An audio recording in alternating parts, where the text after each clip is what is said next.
तत्वार्थ रामायण में श्री राम की मातृ पितृ भक्ति। श्री राम जी की मातृ पितृ भक्ति अलौकिक है। राम जी माता पिता के अनन्य भक्त हैं। राम जी का ऐसा नियम था कि नित्य माता पिता की वंदना करना और सदा माता पिता की आज्ञा में रहना। कितने ही लोग ऐसे हैं कि मंदिर में दर्शन करने जाते हैं, ठाकुर जी की वंदना करते हैं, परंतु घर के अंदर वृद्ध माता पिता को प्रणाम करते ही नहीं। एक भाई से पूछा कि तुम हमारे पांव छूते हो, परंतु घर में बूढ़ी माँ के पांव छूते हो कि नहीं? उसने जवाब दिया कि महाराज पहले पांव छूता था, परंतु बीए पास किया तब से छोड़ दिया। वह शिक्षा किस काम की जिसको प्राप्त करने के उपरांत माता पिता का वंदन करने में, माता पिता की सेवा करने में संकोच हो। इससे तो ये मूर्ख रहे तो क्या बुराई। विद्वान तो ऐसा होना चाहिए कि प्रभु में प्रेम जागे, धर्म में विश्वास बढ़े, माता पिता की, समाज की, देश की सेवा करने की भावना जगे, सब में भगवत भाव दृढ़ हो। अरे जो माता पिता की सेवा करते नहीं, वे समाज की और देश की क्या सेवा कर सकते हैं? वे भगवान की क्या सेवा कर सकते हैं? जो विद्या माँ बाप की वंदना करने में शर्म जगावे वह विद्या नहीं है। बाप की संपत्ति लेने में शर्म या संकोच नहीं, किंतु वंदन करने में संकोच होता है, शर्म आती है। कितने तो बाप से कहते हैं बगला हमारे नाम कर देना, बंगला हमारे नाम कर देना, नहीं तो पीछे बहुत उपाधि होती है। बाप का सब कुछ लेते हैं किंतु बाप की सेवा करते नहीं। कितने लोग तो माता पिता का वंदन तो करते हैं परंतु उनकी आज्ञा का पालन नहीं करते। इस वंदन का कोई अर्थ नहीं। वंदन का अर्थ तो ये है कि मैं तुम्हारे अधीन हूं, अपना मस्तक और हाथ में तुमको समर्पण करता हूं, तुम्हारी इच्छा के अनुसार ही मैं कार्य करूंगा, तुम्हारी आज्ञा में रहूंगा, मैं तुम्हारा सेवक हूं। माथा है बुद्धि का प्रतीक और हाथ है क्रिया शक्ति के प्रतीक। मस्तक में बुद्धि रहती है, हाथ से क्रिया होती है। वंदन अर्थात इन सब का समर्पण। माता पिता की आज्ञा का पालन करो, तुमको सुखी होना हो तब माता पिता की सेवा करो। शास्त्र में ऐसा लिखा है कि जिसके माता पिता जीवित ना हो या साथ रहते ना हो तो 24 घंटे में एक बार माँ को याद करें। पिता को याद कर वंदन करें। अपने माता पिता की सेवा तुम करते हो तब वृद्धावस्था में तुम्हारे बालक तुम्हारी सेवा करेंगे। माता पिता, गुरु और अतिथि ये 4 संसार में प्रत्यक्ष देवता हैं। उनकी सेवा करो। मातृ देवो भवा, पितृ देवो भवा, आचार्य देवो भवा, अतिथि देवो भवा। माता का नंबर पहला है, पिता का नंबर दूसरा है और गुरु का तीसरा है। माता पिता ये परमात्मा के प्रत्यक्ष रूप में। माता पिता में जिसका भगवत भाव नहीं है उसे मंदिर में, मूर्ति में किसी दिन भगवान दिखते नहीं है। शास्त्र में तो ऐसा लिखा है कि तुम कदाचित परमात्मा की भक्ति मत करो तो चल सकता है, परंतु माता पिता की भक्ति सेवा पहले करो। परमात्मा तो प्रत्यक्ष दिख पड़ते नहीं, इसलिए प्रभु की भक्ति करना बहुत कठिन है, परंतु माता पिता की भक्ति करने योग्य। तुम अपने वृद्ध माता पिता की सेवा ना करो तो परमात्मा को बहुत खोटा लगता है, प्रभु नाराज होते हैं। जगत में कितने ही लोग ऐसे हैं कि अभिमान के आवेश में ऐसा भी बोलने लगते हैं कि मैं धर्म को मानता नहीं, ईश्वर को मानता नहीं, ईश्वर कहाँ है, ऐसे नालायक का पोषण भी ईश्वर करते हैं। नास्तिक को भी परमात्मा प्रकाश, पानी और पवन देते हैं। नास्तिक की प्रभु की सृष्टि में ही रहता है। भगवान जी की पूजा ना करो तो भगवान जी को खोटा लगता नहीं, परंतु जो वृद्ध माता पिता की सेवा नहीं करता वह भगवान जी को जरा भी सहन नहीं होता। कितने लोग मंदिर में पत्रान घिसने जाते हैं, परंतु घर में माता पिता की सेवा करते ही नहीं। इनका मुख भगवान देखते नहीं है। भगवान जी कहते हैं ये मूर्ख है, मुझे मुंह दिखाने आया है। धर्म विरुद्ध माता पिता का अपमान करता है, माता पिता के सामने जवाब देता है और मुझे फूल की माला अर्पण करने आया है। इसके हाथ के फूल की माला मैं देखता भी नहीं। भगवान तो उसी की सेवा को स्वीकार करते हैं जो माता पिता को परमात्मा समझ करके उसकी सेवा पूजा करता है। तुम परमात्मा की पूजा मत करो तो चले, परंतु माता पिता की पूजा ना करो तो नहीं चले। माता पिता की सेवा महान पुण्य है। अनेक यज्ञों के करने वाले को भी पुण्य नहीं मिलता, वह वृद्ध माता पिता की सेवा करने वाली संतान को अनायास ही प्राप्त हो जाता है। माता पिता की अनन्य भाव से सेवा करने वाले के ऊपर परमात्मा बहुत कृपा करते हैं। इनके घर प्रत्यक्ष पधारते हैं। पुंडरीक की कथा तुम जानते हो। पुंडरीक ने प्रभु की सेवा नहीं की थी। ग्रंथों में लिखा है कि पुंडरीक ने परमात्मा का स्मरण किया था, प्रभु की सेवा नहीं की थी। पुंडरीक स्मरण श्री कृष्ण का करता था और सेवा माता पिता की करता था। पुंडरीक भगवान जी के दर्शन करने नहीं गया, पुंडरीक के दर्शन करने भगवान स्वयं उसके घर पधारे। पुंडरीक की मात्र पितृ भक्ति से प्रसन्न होकर के प्रत्यक्ष द्वारकानाथ पुंडरीक के घर आए थे। पुंडरीक उस समय माता पिता की सेवा कर रहे थे। प्रभु जी ने उनसे कहा मैं आया हूं।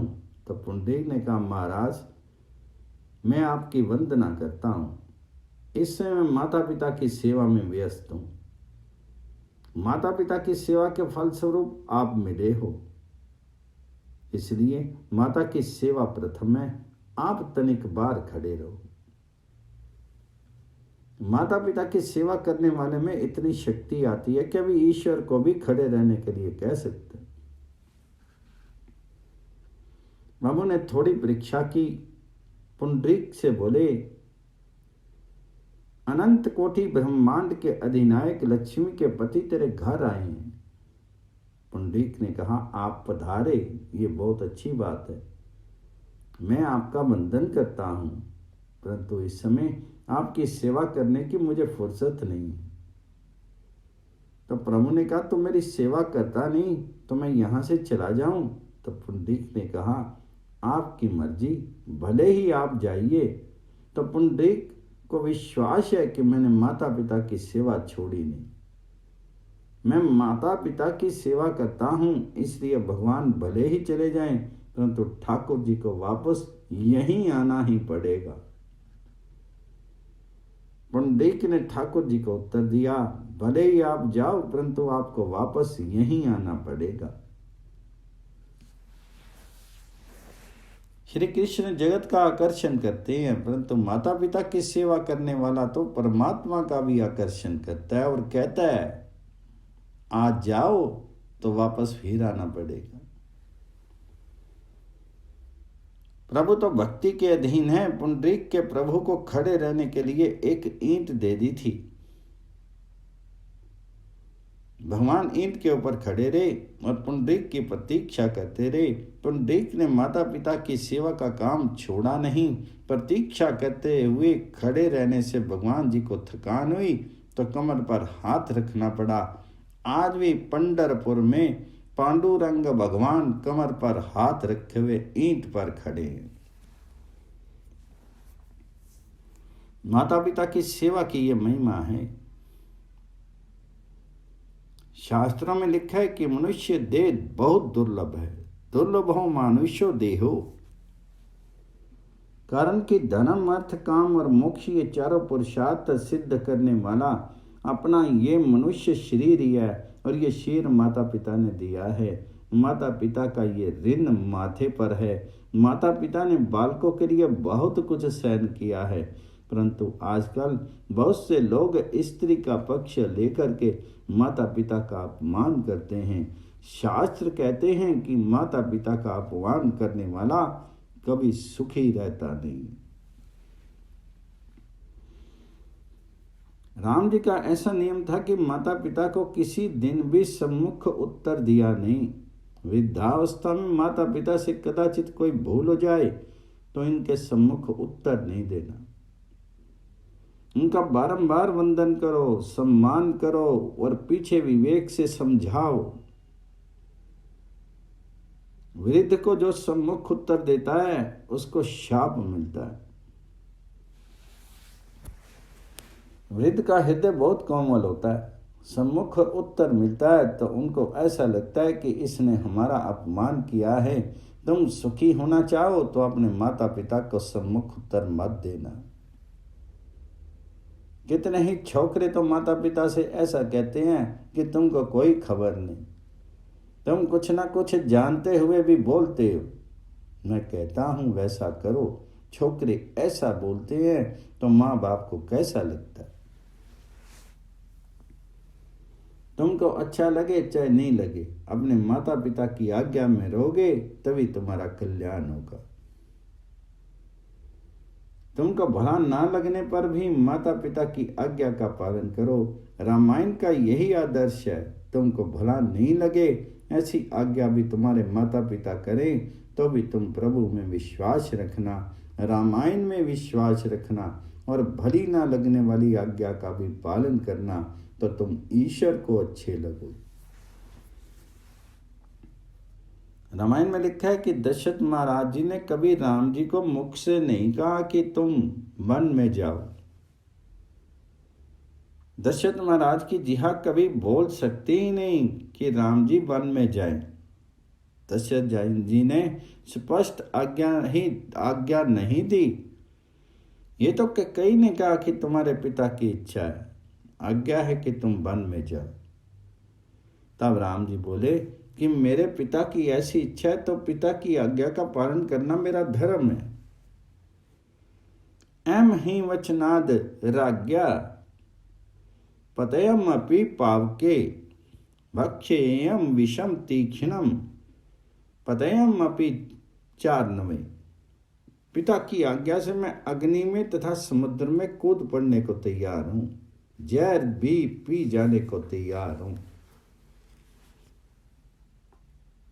राम जी माता पिता का वचन करके वन में चले जाते हैं। थोड़ा विचार करो कि कई के राज्य भरत को भले ही दिया, परंतु राम जी को वनवास क्यों दिया? राम जी ने कोई अपराध किया नहीं। रामायण ने लिखा है कि एक बार नहीं अनेक बार के कई ने अपने मुख से कहा कि श्री राम निरपराध हैं, राम जी ने कोई भूल नहीं की, तो भी कई ने राम जी को वनवास दिया, परंतु राम जी ने कई से एक बार भी नहीं पूछा कि मुझे वनवास क्यों देती हो। माता पिता की आज्ञा है। प्रभु को खबर मिली तो तुरंत उन्होंने आज्ञा का पालन किया। राजा दशरथ ने प्रत्यक्ष आज्ञा दी नहीं, केवल कई के कहने मात्र से ही राम जी वन में चले गए। कई की आज्ञा अयोग्य है, अनुचित है, परंतु राम जी ने ऐसा विचार नहीं किया। राम जी तो मानते हैं कि मैं अपने माता पिता के अधीन हूं। नास्ति शक्ति पितुर्वाक्यम समतिक्रमितुम पौमा। सर्वसम्मत राम जी कहते हैं कि पिताजी की आज्ञा का उल्लंघन करने की मुझ में शक्ति नहीं है। श्री रामचंद्र जी जैसी मातृ पितृ भक्ति करने वाला जगत में कोई दिखाई देता नहीं है। ऐसा आदर्श जगत में किस जगह तुमको मिलेगा नहीं। रामचंद्र जी की मातृ पितृ भक्ति अनन्य है। तत्वार्थ रामायण में श्री रामचंद्र जी का बंधु प्रेम, राम जी का बंधु प्रेम भी अलौकिक है। ऐसा बंधु प्रेम भी तुमको जगत में कहीं देखने को नहीं मिलेगा। महाराज दशरथ ने जब राम जी का राज्याभिषेक करना निश्चित किया तो राम जी ने लक्ष्मण से कहा, लक्ष्मण, ये राज्य तुम्हारा है, इसके कर्ता भोक्ता तुम ही हो, मैं तो निमित्त मात्र हूँ। लक्ष्मण, तुम तो मेरे बाह्य प्राण हो, मेरी दूसरी अंतरात्मा हो। ये जीवन और ये राज्य तुम्हारे ही लिए है। राम जी वन में पधारे तथा राम जी के पीछे पीछे लक्ष्मण जी भी चल पड़े। इसमें क्या आश्चर्य है? थोड़ा विचार करो। कैकेयी ने वनवास तो राम जी को दिया था, लक्ष्मण जी को दिया नहीं। फिर भी राम जी वन में पधारे तो लक्ष्मण जी माता पिता और पत्नी का त्याग करके बड़े भाई के पीछे वन में गए। राम जी का प्रेम ही ऐसा है कि राम वियोग में लक्ष्मण अयोध्या में रह सकते ही नहीं। लक्ष्मण पत्नी छोड़ सकते हैं, माता पिता का त्याग कर सकते हैं, परंतु ये बड़े भाई को छोड़ नहीं सकते। राम वियोग लक्ष्मण से सहन हो सकता नहीं। जहां श्री राम है वहीं लक्ष्मण जी हैं। राम जी ने खेल कूद में भी छोटे भाइयों का दिल कभी नहीं दुखाया। खेलने में भी उन्होंने कभी अपनी विजय नहीं की, जानबूझ करके पराजय ही ली। राम जी ऐसी रीति से खेलते थे कि राम जी की हार हो जाए और लक्ष्मण भरत की जीत हो जाए। खेल में भी कभी लक्ष्मण भरत को उन्होंने नाराज नहीं किया। राम जी विचारते हैं कि भरत हमारा भाई है, मेरे भाई की हार मेरी हार है, मेरे भाई की जीत मेरी जीत है। कौशल्या से रामचंद्र जी कहते हैं, माँ, मेरा भाई भरत छोटा है परंतु बहुत होशियार है। माँ, हम खेलते रहे तो मेरी हार हो गई और मेरा भरत जीत गया। भरत जी की आंखें सजल हो जाती हैं और वे कौशल्या माँ से कहते हैं, माँ, मेरे बड़े भाई का मेरे ऊपर बहुत प्यार है। इससे माँ ये जानबूझकर हार जाते हैं और मुझे जिता देते हैं। और हूँ खेल जितावी मोही, हारे हूँ खेल जितावी मोही। राम जी ने जगत को बंधु प्रेम का आदर्श बताया। कैकेयी ने जब कहा कि मैं भरत को राज्य देती हूँ, तुम वन में जाओ, तो छोटे भाई भरत को गद्दी मिलने की बात से राम जी को बहुत आनंद हुआ। राम जी ने कैकेयी से कहा, माँ, मुझे राजा नहीं बनना है, मेरा भाई भरत गद्दी पर बैठे, मेरा भाई राजा बने, मेरा भाई बहुत सुखी हो, इससे मैं बहुत राजी हूँ। मेरे भाई का सुख ही मेरा सुख है, भाई का दुख ही मेरा दुख है। माँ, तुम्हारी आज्ञा हो तो 14 वर्ष तो क्या, मैं आजीवन वन में रहने को तैयार। जैसा प्रेम श्री राम जी का है वैसा ही प्रेम श्री भरत जी का भी है। लोग तो कहते हैं कि राम जी के प्रेम से भी भरत जी का प्रेम श्रेष्ठ है। भरत जी ने मिला हुआ राज्य भी छोड़ दिया। भरत जी कहते हैं कि गद्दी के मालिक मेरे बड़े भाई हैं, मैं तो उनका सेवक हूं। गद्दी मिली परंतु भरत जी ने नहीं ली। गद्दी के ऊपर उन्होंने राम जी के चरण पादुका पधरा दी और भरत जी तप करते रहे। महात्मा तो यहां तक कहते कि राम जी की तपश्चर्या से भरत जी की तपश्चर्या महान है। राम जी वन में तप करें, इसमें क्या आश्चर्य है? भरत जी तो राजमहल में तप करते हैं। वन में तप करना सरल है, परंतु राजमहल में अथवा बंगले में तप करना बहुत कठिन है। भरत जी का नियम था कि आंगन में कोई साधु ब्राह्मण या गरीब आता तो उसको बड़े प्रेम से भोजन कराते, परंतु 14 वर्ष तक उन्होंने स्वयं अन्न ग्रहण नहीं किया। भरत जी भी को ऐसा अनुचित लगता था कि मेरे बड़े भाई वन में कंद मूल खाते हैं और मैं भोजन करूं, भरत जी का प्रेम अति दिव्य है। राम जी की सेवा में तो सीता जी एवं लक्ष्मण जी रहते हैं। भरत जी किसी की सेवा लेते नहीं। राम जी वन में कुशा की शैया पर शयन करते हैं। इधर भरत लाल को बहुत नींद आती है तो धरती के ऊपर ही शयन कर लेते हैं। भरत जी राम जी की पादुका पर दृष्टि रख करके सतत जप करते रहते हैं। भरत जी की तपश्चर्या अलौकिक है। भरत जी की निष्ठा है कि मेरे श्री राम घर पधारे, श्री राम भोजन करें, मैं उन्हें अपनी आंखों से देखूं, उसके पश्चात ही मैं भोजन करूं। तुम छोटे भाई पर बहुत प्रेम रखो तो वह भी तुम्हारे प्रति प्रेम रखेगा। तुम कपट करोगे तो एक दिन वह भी तुम्हारे साथ कपट करेगा।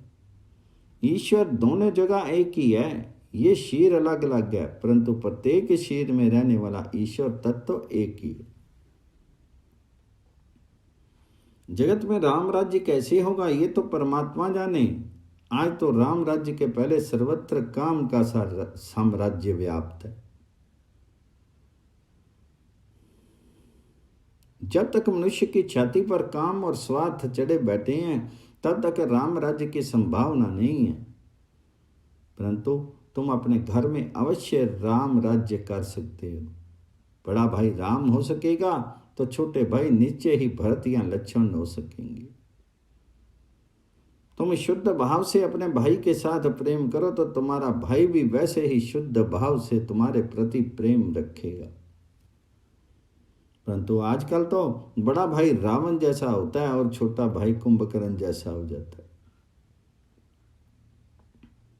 कितने ही लोग ऐसे होते हैं कि दूसरों के साथ प्रेम करते हैं परंतु भाई को धोखा देते हैं, भाई के साथ कपट करते हैं। कलयुग की यह महिमा है कि मनुष्य पराये के साथ प्रेम करता है परंतु अपने भाई के साथ नहीं। पैसे के कारण अथवा किसी दूसरे कारण से अथवा बिना कारण ही मनुष्य भाई भाई में वैर खड़ा करता है। दूसरों को धन का भोग देता है परंतु भाई के लिए वह देने को तैयार नहीं। एक गांव में ऐसा अनुभव हुआ। एक सेठ आए, मुझसे कहने लगे, महाराज मुझे कोई ऐसा मंत्र दो कि जिससे मेरी जीत हो। सेठ बहुत उदार थे, बहुत दान पुण्य करते थे। मैंने उनसे पूछा, तुम्हारी क्या इच्छा है, किस में तुम अपनी जीत चाहते हो? तो सेठ ने कहा, मैंने दावा किया है उसमें जीत हो ऐसी इच्छा है। मैंने पूछा, किसका दावा, किसके ऊपर? तो सेठ ने कहा, मैंने भाई पर दावा किया है। मुझे कहना पड़ा कि तुम्हारी बुद्धि बहुत बिगड़ी हुई है, मेरे पास ऐसा कोई मंत्र नहीं है। जो भाई के ऊपर दावा करता है, जो भाई के साथ कपट करता है, जिसको भाई में भगवान दिखते नहीं है, वह भगवान की भक्ति क्यों करता है? अरे भगवान तो प्रत्यक्ष दिखते नहीं, भगवान की भावना रखनी पड़ती है। जो परमात्मा प्रत्यक्ष दिखता नहीं, उस परमात्मा की भक्ति करनी सहज नहीं, बहुत कठिन है। परंतु भाई तो प्रत्यक्ष दिखता है, प्रत्यक्ष दिखे उसको तो धोखा दे, उसके साथ तो कपट करे तो उसकी भक्ति भगवान स्वीकार करते नहीं है। जिसको घर में रह करके भक्ति करनी है वह तो घर के एक एक जीव में ईश्वर का भाव रखता है। घर में जितने जीव हैं वे सभी प्रभु के स्वरूप हैं। मेरा भाई भी भगवान जी का अंश है, मेरे घर में जो देव है वे प्रभु के अंश हैं। ऐसी साधना रखे तो भक्ति हो सकती है। अपना सनातन धर्म तो यहाँ तक कहता है कि तेरे घर में भिखारी आवे तो उसमें भी तो भगवान जी का दर्शन कर। अतिथि देवो भवा, भिखारी को तुच्छ नहीं गिनो। भिखारी हल्का है ऐसा मत मानो, भिखारी हल्का नहीं, वह भी भगवान का स्वरूप ही है। कितने ही लोग ऐसे होते हैं कि घर में जो वस्तु बिगड़ जाए, सड़ जाए अथवा किसी को भाती नहीं हो, उसे भिखारी को बुला करके अर्पण कर देते हैं। तुमको जो चीज स्वाती ना हो उसको किसी को मत दो। भिखारी भी भगवान का अंश है। जब तुम दो, प्रभु का स्मरण करके दो, भगवत भाव रख कर दो, तो ही दान सार्थक होगा। दान लेने वाला हल्का है ऐसा समझकर हो दोगे तो वह दान सफल नहीं होगा। भिखारी भीख मांगता नहीं, ये तो अपने को देने के लिए आता है, एक अमूल्य बोध। ये उपदेश देता है कि पूर्व जन्म में मैंने किसी को दिया नहीं, इसलिए मेरी ये दशा हुई, इससे मैं दरिद्र हुआ हूं।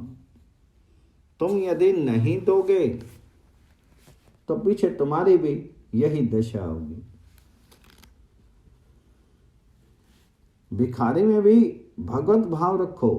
परमात्मा कभी दिव्य नारायण के रूप में, कभी साधु के रूप में, कभी ब्राह्मण के रूप में, तो कभी दीन दुखी के रूप में, कोई ना कोई रूप में एक आध समय तो प्रत्येक जीव के पास आते हैं। परंतु प्रभु जब मिलने आते हैं तो जीव गाफिल होता है, इससे प्रभु को सामने देखता भी नहीं है। इससे भगवान जी को बहुत बुरा लगता है। ज्ञानी महापुरुष कहते हैं कि ईश्वर का रूप नहीं, वैष्णव भक्ति कहते हैं कि वैष्णव भक्त कहते हैं कि जगत में जितने रूप दिखाई देते हैं वे सब भगवान के।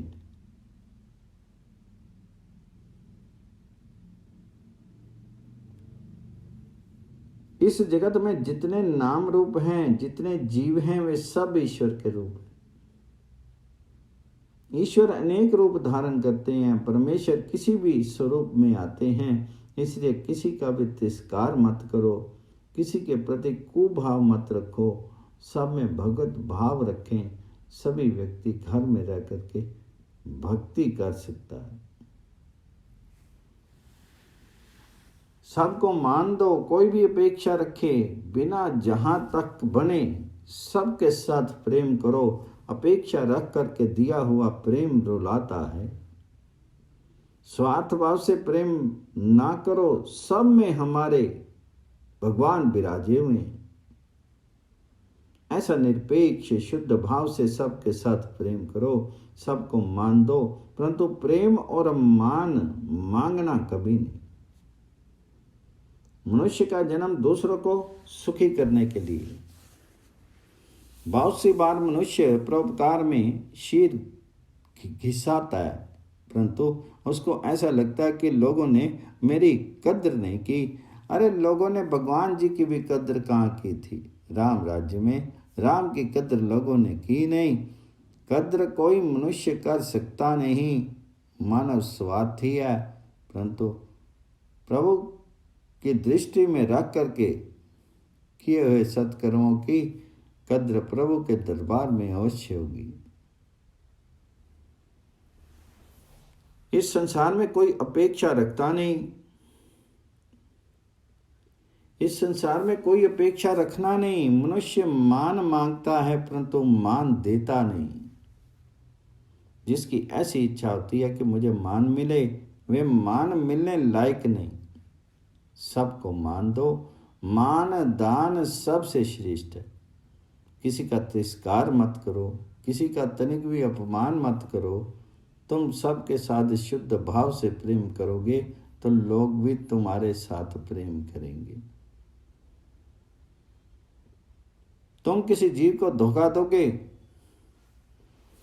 तो खूब याद रखो कि कोई जीव तुम्हारे साथ भी कपट करेगा। जो दूसरों को धोखा देता है वह किसी दिन संसार में धोखा पाता है। जो किसी को भी धोखा देता नहीं वह किसी भी दिन धोखा खाता नहीं।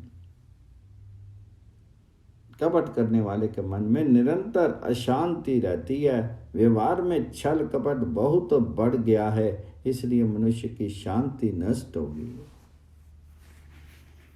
जिसका व्यवहार अतिशय शुद्ध होता है उसके पास भले ही कोई भी ना हो तो भी उसको शांति मिलती है।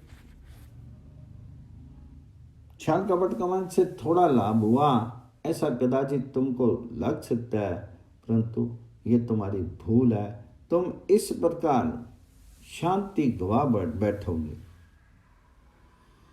पाप और पारा इनको कोई पचा सकता नहीं, यह बाहर निकलकर आते ही हैं। पाप सदैव छिपता नहीं।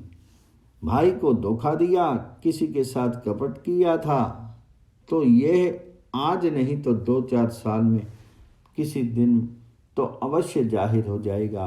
तुम कल्याण चाहते हो, शांति चाहते हो, तो धर्म पालो, धर्म की मर्यादा में रहो। श्री रामचंद्र जी ने जगत में धर्म का आचरण करके बताया है।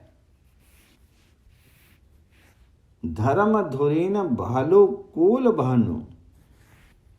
श्री राम मानव कुल को धर्म का प्रकाश देने वाले सूर्य हैं।